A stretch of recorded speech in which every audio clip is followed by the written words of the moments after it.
70년 만에 무너진 예루살렘 성전을 재건하게 하시려고 하나님은 2명의 선지자를 세우셨다라고 말씀을 드렸습니다. 그 첫 번째 사람이 학개 선지자고 두 번째가 스가랴라고 했습니다. 이 두 선지자를 비교해 보았습니다. 학개는 나이가 많은 노 선지자입니다. 옛날에 예루살렘 성전의 영광을 목격한 노 선지자인 반면에 스가랴는 포로 2세대 젊은 선지자, 철학적인 예언자입니다. 학개 선지자는 직설적인 화법으로 하나님 말씀을 전합니다. 반면에 스가랴는 간접적인 화법으로 환상과 또 계시를 통해서 하나님의 말씀을 증거합니다. 그리고 학개는 책망하는 선지자입니다. 강하게 그것도 책망을 합니다. 하나님의 성전은 황폐한데 너희가 판벽한 집에 거하는 것이 옳으냐? 옳지 않다라고 하는 이야기죠. 초호와 목조 건물 주택을 짓고 살면서 주의 성전을 방치한 그 행위가 옳은지 살펴보라라고 강하게 말씀하시는 반면에 스가랴는 위로의 말씀으로 백성들을 독려합니다. 그런데 책망의 말씀도 필요하지만 위로의 말씀이 더 큰 힘이 되고 동력이 되었다는 말씀까지를 전해드렸습니다.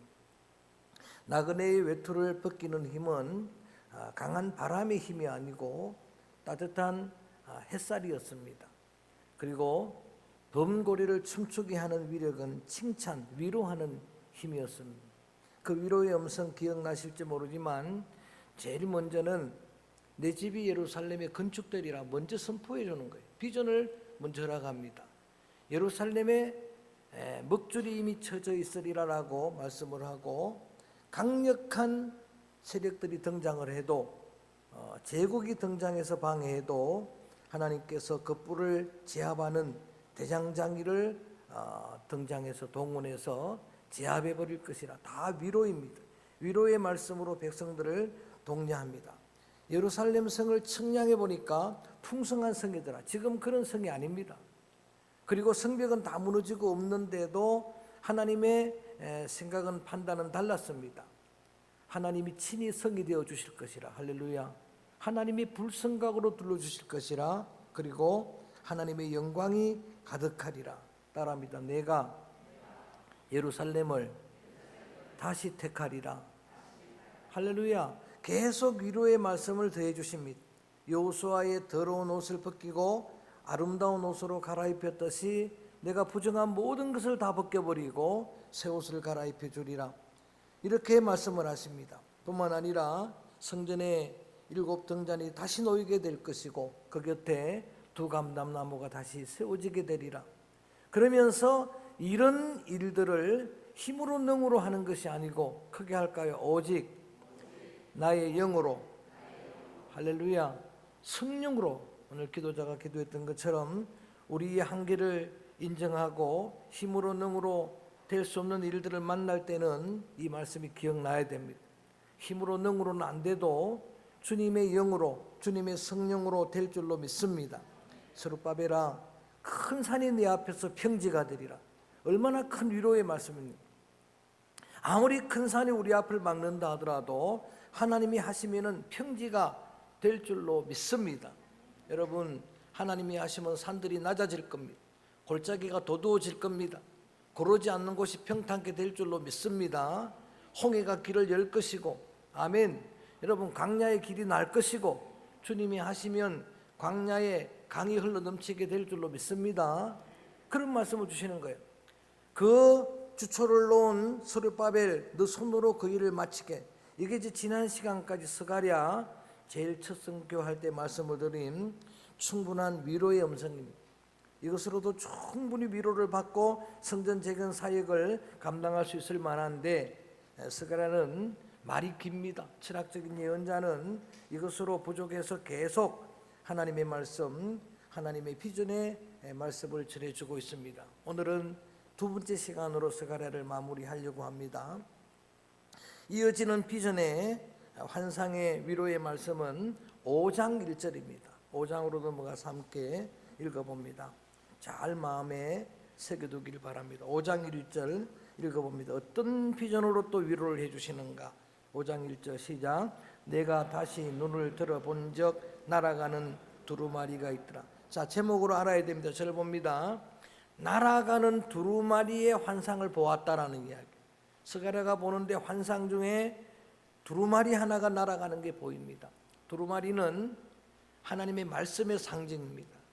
오늘도 기도자가 기도했던 것처럼 말씀은 이런 말씀이다라고 성경의 비전으로 환상으로 주시는 말씀인데, 그런데 그 두루마리가 날아가는 그런 환상을 본 겁니다. 에스겔 말씀에 보면 인자가 두루마리를 먹는데, 또 똑같은 말씀이 계시록에도 두루마리를 먹는데 그건 말씀이라고 이야기를 합니다. 두루마리를 먹는데, 말씀을 먹는데, 한번 같이 할까요? 입에는 꿀처럼 달고 배에는 쓰더라. 말씀을 받을 때는 은혜가 되지만 그 말씀을 간직하고 살기는 힘이 드는 거예요. 인내의 말씀입니다. 그렇지만 그걸 영의 양식으로 먹게 되는데, 그 두루마리가 날아간다라고 하는 이 환상이 왜 위로가 되는가, 비전이 되는가? 하나님 말씀은 살아있다는 말씀이에요. 하나님 말씀은 살아 역사하는 말씀이다. 그 말씀의 환상을 보여준 겁니다. 여러분, 히브리 4장 지금 새벽마다 묵상하는 말씀 요절 속에서 은혜 받은 내용인데, 주의 말씀은 살았고 뭐가 있어? 활동력, 운동력. 옛날에는 운동력 그랬는데 생동하는 말씀, 우리의 심은 고수를 찔러 쪼개는 능력의 말씀, 우리의 마음과 생각과 뜻을 지키는 말씀, 이게 바로 하나님의 말씀이라고 그렇게 우리에게 위로를 주시는데, 그런데 그 말씀 속에는 하나님의 교훈과 축복의 말만 있는 게 아니에요. 디모데후서 3장 16절에 보니까 모든 성경은 하나님의 감동으로 된 것인데 교훈의 말씀도 있는 반면에 책망의 말씀도 있는 공의의 말씀이에요. 그래서 여러분 쭉 뒤에 읽어보면 됩니다. 나오는 내용인데, 두루마리에 기록된 말씀의 내용을 보니까 죄에 대한 저주와 심판의 말씀이 가득한 거예요. 먼저는 그런 환상을 보여준 겁니다. 이스라엘 백성들이 죄를 많이 지었지만 그들이 범한 죄의 크기는 두 가지를 이야기하는데, 하나는 약한 자의 걸 강탈한 거예요. 빼앗은 죄입니다. 그리고 하나는 헛되게 맹세한 거짓 죄입니다. 그런데 이 환상이 왜 비전이 되는가? 날아가는 살아있는 말씀 속에 기록된 그 모든 죄, 백성들 사이는 아직도 이런 죄가 남아있는데 그 뒤에 읽어보니까 그걸 끊어버리겠다, 그걸 불살라버리겠다, 이래서 비전이 되더라는 이야기입니다. 그래서 이어지는 스가랴서에 또 우리에게 주시는 비전의 환상은 바로 백성들 사이에 있는 모든 죄를 다 끊어버리는 소중한 비전의 말씀입니다. 그 다음 5장 7절 두 번째 비전입니다. 다 위로가 되는 말씀이에요. 5장 7절 말씀도 함께 읽어볼까요? 시작. 이 에바 가운데에는 한 여인이 앉았느니라 하니 그때에 둥근 납 한 조각이 들리더라. 자, 조금 어려운 말씀드립니다. 오늘은 전부 구약이 계시록이니까 요한계시록만큼 어려운 말씀인데, 제목 환상의 비전의 내용만큼은 꼭 기억을 해야 돼서 두 번째는 에바 속에 앉아있는 여인의 환상이에요. 에바가 뭔가? 자, 저를 봅니다. 에바가 뭔가 하면은 상업도구입니다. 상업도구. 물건을 사고 팔 때에 예전에 시골에서 시장에 가면은 한 대, 두 대, 2리터짜리 그 대가 있죠. 그 대를 10개 만들면 한 말 그러죠. 그 말이 에바입니다. 그 말이 상업도구인데, 상업도구에 여인이 앉았는데 그 여인은 자신이 앉으면서 많은 납조각을 들고 있는데 그 납이 8절에 보니까 악이라고 이야기합니다. 좀 쉽게 설명을 드리면은, 개인적으로 이스라엘 백성들이 하나님 앞에 죄를 지은 죄도 있습니다만은 사회적인 악이 있었다는 이야기. 유다 백성 속에는 이렇게 에바가 부정한 에바가 된 거예요. 여러분, 옛날에 시골에 보면은 물건을 팔 때 대하고 살 때 대가 달라요. 부정하지요. 팔 때 저울추가 살 때 저울추랑 다른 거예요. 그 당시의 사회적인 악을 이렇게 이야기하는 거예요. 그러니까 이것은 분명히 부정한 일이고, 이스라엘 백성들의 죄를 기록했던 그것도 부정한 일인데 왜 이것이 위로가 되느냐 봤더니 그 뒤에 쭉 읽어보는 내용이 11절 말씀에 보면 그걸 신할 땅으로 옮기겠다는 이야기예요. 그래서 비전이 되는 거예요. 그렇게 사회적인 악이 만연해 있어도 신할 땅은 당시의 바벨론 땅, 갈대아 땅입니다. 이방 땅입니다. 오늘 우리식으로 말하면 이 땅의 모든 사회적인 부정을 다 옮겨버리겠다. 일본으로 옮기리라. 할렐루야. 아멘 안 하네. 저 중국으로 옮기리라. 할렐루야. 그 이야기랑 똑같은 이야기예요. 그러니까 이게 비전이 된다는 이야기. 사회적인 모든 부정한 일들이 있는데도 불구하고 이런 비전으로 백성들을 위로하는 겁니다. 그 다음에 세 번째가 6장 1절입니다. 다 위로가 되는 비전이에요. 한번 크게 읽어볼까요? 시작. 내가 또 눈을 들어본 적 내 병거가 두 산 사이에서 나오는데 그 산은 구리산이다. 그러니까 세 번째 본 환상은 내 병거의 환상이다, 내 말의 환상이다. 2절 이어보면은 붉은색 말, 검은색 말, 흰색 말, 그 다음에 아룽진 말. 어디서 많이 들어보셨죠? 요한계시록 시험 볼 때 공부할 때 여러분 7인을 뗄 때 네 번째까지하고 똑같죠. 순서는 다르지만 그때는 흰 말부터 나오고 붉은색 말, 검은 말, 얼룩말 이렇게 나오는데 청황색 말이 나오는데 순서는 다르지만 이런 말의 환상이 또 왜 위로가 되는가? 여러분 병거나 말은 힘을 말해요. 건장한 말이라고 말하는 거예요. 그래서 그것을 이어지는 말씀에 보니까 오늘 하늘로서 부는 바람이라고 5절에 말합니다. 좀 설명을 드립니다. 여러분 이스라엘 백성들에게 이 세 번째 보인 환상이 왜 위로가 되느냐 하면은 이걸 그 강대국 세력으로 설명하는 신학자들도 있는데 보편적으로는 뭐라고 이야기하는가? 하늘로부터 오는 바람은 백성들한테 임하는 재앙을 두고 이야기하는 거예요. 재앙을 두고 임하는데 마태복음 24장과 연결해서 내 말은 네 가지 재앙으로 설명을 이미 드린 바 있습니다. 맨 먼저는 오늘식으로 순서를 바꾸고 말합니다. 붉은 말은 전쟁입니다. 붉은 말은 뭐라고요? 전쟁입니다. 검은 말은 흉년입니다. 기근입니다.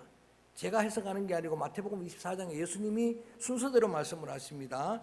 그런데 여러분 거기 보니까 세 번째 말, 흰 말은 곧 우리 주님의 복음을 가르치지 않는 적그리스도 거짓 예언자, 거짓 영적인 재앙을 두고 이야기하는 거예요.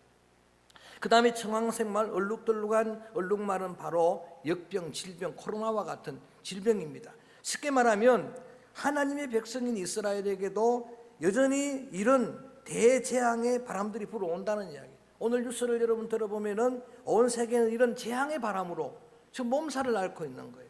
그런 재앙들이 불어오는데 6장도 그 뒤를 쭉 읽어보세요. 그런데 왜 이게 비전이 되는가 하면 이게 하나님의 은혜예요. 그 병거들이 말들이 다 사방으로 흩어지리라. 할렐루야. 그래서 비전이 되는 거예요. 여러분 우리가 어떤 재앙이 이 땅에 온다 하더라도 저는 하나님이 함께 하시면 이 말씀대로 될 줄로 믿습니다. 재앙들이 떠나가게 될 줄로 믿습니다. 전쟁이 얼마나 위험합니까? 전쟁은 없어야 되는데 여러분 에레미야 애가슴 말씀을 드릴 때 말씀을 드린 바대로 어린아이들 약자들 때문에 전쟁은 없어야 되는데 어떤 전쟁의 위협도 그 다음에 흉년 기근의 위협도 또 거짓 예언자들 지난주에도 말씀드렸던 것처럼 이 땅에 만연해 있는 이런 유혹들이 있다 하더라도 하나님이 역사하실 때 여러분 그 모든 것들이 물러가게 될 줄로 믿습니다. 그래서 이게 비전이 되더란 이야기예요. 내 말과 내 병거의 환상도 비전이 되는. 그리고 마지막 환상이 뭔가 하면 6장 11절입니다. 이 네 가지를 꼭 마음에 새기길 바랍니다. 6장 11절 봅니다. 6장 11절 소리내서 읽어볼까요? 시작. 은가금을 받아 멸류관을 만들어 여호사닥의 아들 대제사장 여호수아의 머리에 씌우고. 마지막 환상은 오늘 네 가지를 했는데 여호수아의 머리에 금면류관이 씌어진 환상을 보는 거예요. 여호수아의 머리에 금면류관을 씌우는 환상이 무슨 의미인가? 여러분 분명히 지금까지 이 성전을 짓는 제2의 성전은 스룹바벨 성전이라고 이름을 붙이죠. 그 스룹바벨이 정치적인 책임자인데 그런데 진짜 그 성전을 세우는 사람은 여호수아라. 면류관은 승리의 상징입니다. 그래서 이러한 이제 스가랴의 말씀을 듣고 용기를 얻어서 세워질 스룹바벨 성전은 여호수아가 세우는 성전이 될 것이다. 자, 오늘 여호수아 이야기를 나올 때마다 지난번에 3장 8절에서도 함께 나눈 이야기지만 여호수아 그러니까 항상 이렇게 나오는 거예요. 여호수아는 예표의 사람이고 실제가 따로 있다라고 이야기하는 거예요. 조금 어려운 말씀을 다시 한번 여러분들 정리하길 바랍니다. 자, 한번 공부를 합니다. 성전 시대는 그렇게 마감이 되는데 성전을 이렇게 정리를 합니다. 성막이 성전으로 바뀌었는데 제1성전 솔로몬 성전입니다. 제1성전은 뭐라고요? 솔로몬 성전. 제2성전은 스룹바벨 성전이에요. 오늘 지금 여호수아와 스룹바벨이 스룹바벨 성전이고, 제3성전은 예수님 생시에 있었던 헤롯 성전이에요. 헤롯 성전, 정치적인 목적으로 황금으로 지었던 헤롯 성전인데 그걸로 성전 시대가 마감되는 거예요. 성전 시대는 끝납니다. 그런데 제가 오늘 제목을 제4성전 그랬어요. 시작. 자, 어려운 제목을 붙였지만 오늘 쉽게 이야기하면은 성전 시대가 끝나고 새로운 주님의 성전 시대가 교회입니다. 이게 얼마나 중요한지를 스가랴가 미리 스룹바벨 성전 짓는 이야기를 하다 갑자기 스룹바벨을 지었던 그 성전을 지었던 여호수아는 예표의 사람이고, 자, 바로 이어서 12절 읽어봅니다. 그러면서 교회 시대를 어떻게 주님께서 세워나가시는가를 보는 거예요. 시작. 마라에 이르기를 만군의 여호와께서 이같이 말씀하시되 보라, 싹이라 이름하는 사람이 자기 곳에서 돋아나서 여호와의 전을, 요게 스룹바벨 성전을 이야기하는 게 아니고 교회를 주님이 세울 것이라는 예언입니다.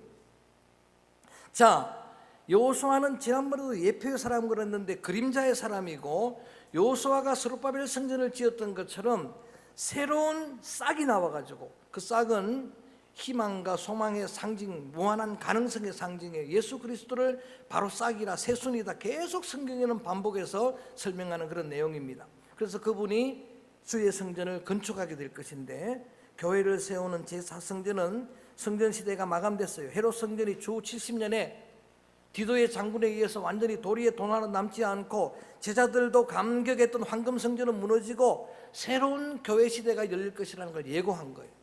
교회 시대가 얼마나 복된 시대인지를 말씀을 통해서 새롭게 보는 겁니다. 자, 주님이 직접 건축하는 그 교회가 13절 자막 없지만 읽어볼까요? 시작. 그가 여호와의 전을 건축하고 영광도 얻고 그 자리에 앉아서 다스릴 것이요 또 자기 자리에 있으리니 이 둘 사이에 평화의 의논이 있으리라 하셨다 하고, 지금은 예루살렘 성전을 이야기하는 게 아니고 교회를 이야기하는 거예요. 싹이라고 하는 예수님이 이 땅에 오셔가지고 그 성전을 건축하고 그 영광도 친히 얻고 그 자리에 앉아 계시고, 저는 크게 아멘하세요. 지금 우리 예배 자리에 주님이 임재해 계심을 저는 믿습니다. 여기에 영광 받으시는 분은 주님이에요. 주님이 예배의 주인입니다. 영광을 받는 주님이고, 그 다음에 제사장이 누군가? 저와 여러분이에요. 베드로전서 2장에 보니까 성도들은 전부 신학시대의 교회 성도들은 왕같은 제사장이라고 했어요. 그 둘 사이에 평화가 있을 것이라, 참된 평화의 예배를 예언하신 말씀이 스가랴서예요. 그래서 구약의 계시록이라고 이야기를 하는 거예요. 그래서 저는 여러분에게 다시 한번 강조합니다. 성전은 여호수아가 세웠지만 여러분, 교회는 주님이 세우시는 줄로 믿습니다. 이 성황교회는 주님의 교회임을 믿습니다. 아멘. 더 크게 아멘. 주님이 머리가 되시고 주님이 모퉁이 돌 되심을 믿습니다. 자, 조금 설명을 더 드립니다. 마태복음 16장에 보면은 베드로가 신앙 고백을 드리는 거예요. 주님이 감동하시죠. 크게 한번 해볼까요? 주는, 시작. 주는 그리스도시요 살아계신 하나님의, 다시 한번 시작. 주는 그리스도시요 살아계신 하나님의 아들이십니다. 여러분, 이 신앙 고백에 주님이 감탄하셔서 처음으로 교회란 말이 나와요. 에클레시아. 교회가 주님의 오시는 목적이었고 교회가 주님의 꿈이었는데, 그게 드디어 신앙 고백을 들으시고 주님이 말씀하시는데 분명히 이렇게 이야기를 합니다. 크게 합니다. 내가 내 교회를 반석 위에 세우리라. 할렐루야. 베드로의 교회가 아닙니다. 그 반석도 페트리아, 베드로가 아니고 여러분, 반석이신 그리스도 위에 세우는 교회예요. 주님이 세우는 주님의 교회입니다. 이 교회는 구약 성전 시대의 스룹바벨 성전, 솔로몬 성전, 또 헤롯 성전, 그 그림자가 되는 성전의 실체가 되는, 그리고 나중에 우리가 영원히 이룰 주의 성전 하나님의 나라의 그림자가 되는 게 오늘의 교회예요. 정말 중요한 게 오늘의 교회입니다. 신학시대의 교회는 성령 공동체입니다. 신약시대 교회는 제사 공동체가 아니고 예배 공동체입니다. 얼마나 소중한지 모릅니다. 자, 예루살렘 성전 스룹바벨 성전이 세웠을 때 환상을 통해서 말씀해 주신 바대로 성전에서 흘러 들어가는 나오는 물이 닿는 곳마다 살리는 역사가 나타나는데, 저는 오늘의 이 시대의 교회도 그 사명을 감당해야 될 줄로 믿습니다. 오늘 기도자가 기도한 대로 우리가 이 사명을 감당할 때는 이 세상이 정의가 하수처럼 물처럼 흘러 넘쳤습니다. 그런데 그 사명을, 여러분, 교회는 개인 구원의 사명만 있는 게 아니라 사회 구원의 사명이 있는 거예요. 동시에 있는 겁니다. 그래서 이어지는 7장 9절을 보세요. 7장 9절을 보면 이 비전을 이야기할 때 이렇게 말씀하십니다. 읽어볼까요? 7장 9절 말씀 시작. 만군의 말씀하여 이르시기를 너희는 진실한 재판을 행하며 서로 인애와 긍휼을 베풀며. 여러분, 이 교회를 통해서, 주님이 세우시는 교회를 통해서 이 사회의 정의가 실현되어지고, 여러분, 잃었던 모든 그런 의가 공의가 회복되는 그런 은혜의 역사가 다시 우리 가운데 임하게 되기를 주의 이름으로 축원합니다. 이게 되지 않을 때 교회가 교회의 본질을, 우리가 분명히 그 고백의 말대로 너희는 세상의 빛 소금이라 그랬는데, 그런 사명을 우리가 잃어버리고 나니까 교회가 이렇게 매도를 당하잖아요. 짓밟히잖아요. 근데 다시 저는 정말 이 땅의 모든 백성들, 이 세상 사람들이 다시 이렇게 고백할 날이 오기를 기대하고 또 그렇게 될 날이 올 줄로 믿습니다. 교회만이 그래도 이 땅의 희망입니다. 교회만이 이 땅의 소망이다라고 그렇게 세상의 인정을 받는, 조금 더 읽어볼까요? 구체적으로 10절 말씀 보면 시작. 과부와 고아와 나그네와 궁핍한 자를 압제하지 말며 서로 해하려고 마음에 도모하지 말라. 그 앞에 이어지는 앞의 말씀은 7장에 보면 금식은 하는데 이런 사회 정의를 다 여러분 하나님의 교회 성도들, 교회된 유다 백성들이 상실하고 말았다는 이야기를 하는 거예요. 이사야 성경에도 주님이 원하는 금식은 밥 굶는 게 아니라고 이야기를 합니다. 주님이 원하는 금식은 바로 이런 일, 사회 약자들을 돌아보는 일이라고 이야기를 합니다.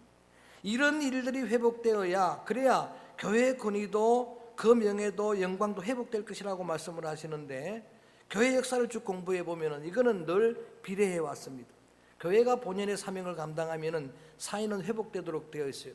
중국이 교회가 번영할 때, 여러분, 선교사들 사역을 자유롭게 했을 때 그 나라가 번영을 했습니다. 우리나라는 말할 것도 없고. 그런데 지금 시진핑이 교회를 다 막아버리고 다 주의 종들을 감옥에 가두게 되고 선교사들을 다 발을 묶는, 지금 이때가 여러분 가장 위험한 때가 되었습니다. 이건 언제나 정비례해 왔던 거예요. 그래서 옛날에 성전을 세워서 일을 감당했던 것처럼 교회가 이런 사명을 지니는데, 다시 한번 옛날 성전과 구별을 하게 하기 위해서 주님이 세우시는 교회가 이렇게 이런 사명을 감당할 것을 말씀을 하시면서 구체적으로 조금 더 이런 말씀을 주십니다. 중요한 9장 9절 말씀으로 넘어갑니다. 9장 9절 말씀 읽어봅니다. 9장 9절 말씀 소리 내서 읽어봅니다. 시작. 시온에 따라 거기 예루살렘에 따라 즐거이 부를지어다. 보라, 내 왕이 내게 임하시나니 그는 공의로우시며 구원을 베푸시며 겸손하여 나귀를 타시나니 나귀의 작은 것 곧 나귀 새끼라. 옛날에는 여호수아가 지은 성전을 통해서 이런 역사를 유다 가운데 이루었지만 앞으로 교회 시대는 예수님이 하실 것이다 이거예요. 그래서 유일하게 예언된 예수님이 그렇게 종려주일에 나귀 타고 입성하는 그 말씀이 여기에 기록되어 있어요. 다시 말하면 진짜 왕은 예수님이에요. 할렐루야. 진짜 주인은 예수, 진짜 우리의 기초석은 예수 그리스도, 모든 우리의 구원의 근원은 예수 그리스도 믿습니까? 그래서 그분은 왕이시다. 그분은 비록 겸손하셔서 나귀를 탔지만 실제 교회의 왕은 그리스도다. 예. 여러분, 가정의 주인은 예수님이에요. 믿습니까? 이 나라의 진짜 통치자는 예수님인 줄로 저는 믿습니다. 그분이 진짜 통치자가, 교회 시대가 열리고 성령 시대가 열리면 이런 언약의 약속을 주시는데, 그날이 9장 16절로 넘어가 봅니다. 바로 교회 시대의, 성령 시대의 구원의 날입니다. 지금 우리가 이런 은혜를 누리고 살아가는 거예요. 9장 16절 한번 크게 읽어봅니다. 내용이 길어서 오늘 좀 복잡하지만 다 마무리를 하는 거예요. 9장 16절 소리내서 읽어볼까? 시작. 이날에 그들이 그들을 자기 백성의 양떼같이 구원하시리니 그들의 왕관이 보석같이 빛나리로다. 할렐루야.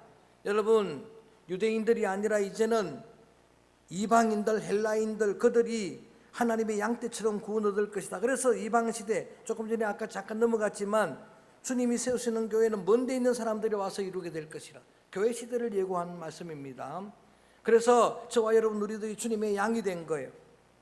모든 이방 사람들도 양떼같이 구원 얻는 교회 시대가 열린 거예요. 누구나 다 은혜 받을 수 있는 성령 시대가 열린 거예요. 그 많은 사람들을 왕관의 보석같이 주님이 빛나게 하실 거예요. 저는 오늘 예배드리는 여러분들이 주님의 나라에서도 여러분들의 이름이 정말 별과 같이 복되게 빛나게 되기를 주의 이름으로 축원합니다. 그런 영광의 소중한 비전을 주시면서 또 하나 제가 받은 은혜가 설교를 마무리하면서 교회 시대는 기도의 시대라는 거예요. 구약 제사의 피의 여러분 제사 시대가 아니고 10장 1절 다 교회 시대와 연관된 주님의 비전입니다. 1절 읽어봅니다. 이렇게 나와 있어요. 10장 1절 말씀 시작. 봄비가 올 때에 구름을 여호와께 비를 구하라. 무리에게 소낙비를 내려서 밭의 채소를 각 사람에게 주시리라. 할렐루야. 때마침 하나님께서 역사하신 놀라운 섭리라고 생각하는데 우리 예배전 찬송을 인도하는 우리 청년 인도할 때도 첫 찬양이 성령의 담비를 내려주옵소서 찬양을 드렸어요. 서로 약속한 것도 아닌데 여러분 교회 시대는 은혜 시대는 언제든 주님 앞에 나와서 여러분이 정말 봄비가 올 때이지만은 그래도 성경은 이렇게 합니다. 따라합니다. 그래도 구해야 하리라. 할렐루야. 주님은 여러분 필요를 아시지만 또 은혜가 내리는 성령 시대지만 그래도 주님은 우리의 기도를 기다리십니다. 기도하면 내려주실 줄로 믿습니다. 성령의 비를 내려주실 줄로 믿습니다. 성령의 담비가 여러분 우리 심령에 부어져야 우리의 찬송 가사 내용처럼 그런 메마른 심령들이 여러분 소성하게 될 줄로 믿습니다.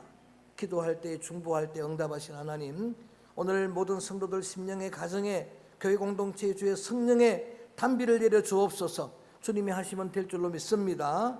그 다음에 마지막으로 하나 또 성전 시대가 아니고 교회 시대에서 이루어지는 은혜라는 걸 강조하려고 한 가지를 더 예언하는 말씀이 오늘 본문이 드디어 본문으로 왔습니다. 마지막 순간에 온 거예요. 쭉 달려와서 왔는데 얼마나 우리의 마음을 뜨겁게 하는 비전인지 알 수가 없어요.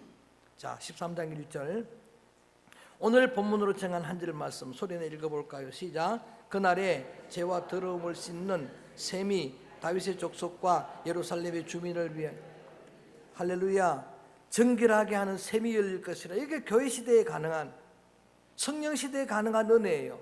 자, 다시 말합니다. 여호수아가 지었던 스룹바벨 성전에는 정결의 셈이 없습니다. 그래서 피의 제사로 피로 씻었어요. 죄를 양의 피 그걸로 씻었는데 이거를 매일 강조하는 새벽의 말씀이 히브리서예요.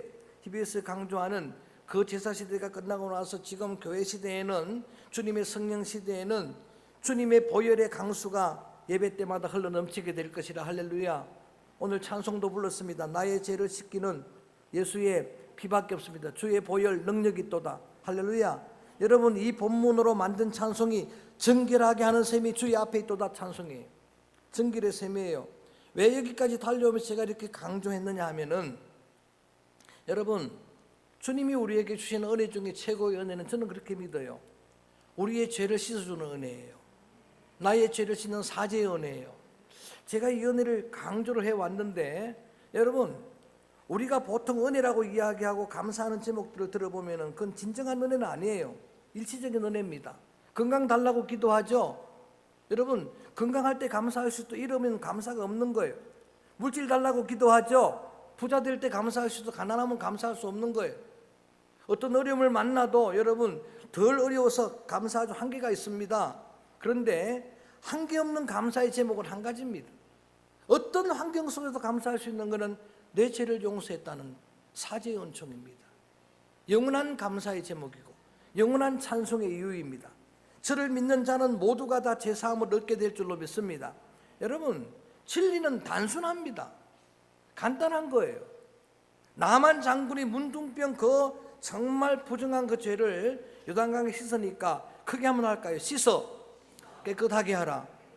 진리는 간단합니다. 씻으면 깨끗하게 됩니다. 할렐루야. 주 예수를 믿으라 그러면 구원을 얻는 거예요.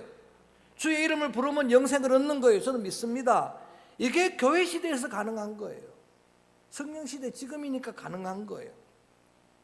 저는 오늘 여러분들이 주의 전에 나와서 예배 드릴 때마다 많은 감격, 예배의 감동, 여러분 감사의 찬양이 넘쳐나기를 원하는데, 그 모든 기도 제목이 주님의 어메이징 그레이스, 놀라운 은혜, 나 같은 죄인을 살리신 주님의 은혜를 감사하는 감격이 회복되기를 주님의 이름으로 축원합니다. 제4성전이라고 거창하게 제가 제목을 붙이고 말씀을 드렸는데, 제가 강조한 내용은 오늘 예배 시대에, 교회 시대에 예배하는 여러분들, 지금 우리가 예배 드리는 은혜가 얼마나 큰 은혜인지 히브리서 강조하는 내용들을 제가 설교하려고 이미 설교 한 편을 준비해 놨습니다. 그때 말씀을 드리기로 하겠습니다만, 간단하게 말씀을 드리면은, 여러분 우리가 예배 때마다 나올 때마다 감동해야 돼요. 구약의 피비린 날은 제사를 다 멈추시고 예배 시대를 열어주신 분이 주님인데 감사합니다. 할렐루야. 중간에 막힌 담이 허물어진 게 감사해야 돼요. 교회 나올 때마다 여기 천막이 앉혀진 게 감사해야 돼요. 옛날에는 이렇게 제사 시대에는 할 수가 없어요. 성전 시대에는 여러분 이렇게 나올 수가 없어요. 그런데 언제든지 나와가지고 예배 드릴 수 있는 그런 예배의 감격이 다시 회복되기를 주의 이름으로 축원합니다. 예배가 삶의 우선순위가 되기를 바랍니다. 그러면서 제가 마지막으로 새벽마다 읽었던 말씀 중에 히브리 4장 16절 말씀을 읽어드리고 말씀을 마치려고 합니다. 긍휼함을 입은 자들, 때를 따라 돕는 은혜를 얻기 위하여 크게 따라할까요? 은혜의 보좌 앞에 담대히 나아갈 것이니라. 할렐루야. 이렇게 언제든지 나와서 예배 드릴 수 있고, 언제든지 나와서 기도할 수 있고, 언제든지 찬송할 수 있고, 주님의 그 보좌에 담대히 나오니 담력을 얻게 되는 이 은혜를 감사할 때마다 주님의 구원의 은혜, 보혈의 은혜, 정결하게 하는 셈 되시는 주님의 구속의 은혜를 감격하게 될 것입니다. 오늘 이 말씀을 우리의 마음에 새기면서 이 찬양을 드립니다. 보혈을 지나야 하나님 품으로 갈 수 있습니다. 정결하게 하는 셈은 주님의 십자가의 보혈의 셈입니다. 이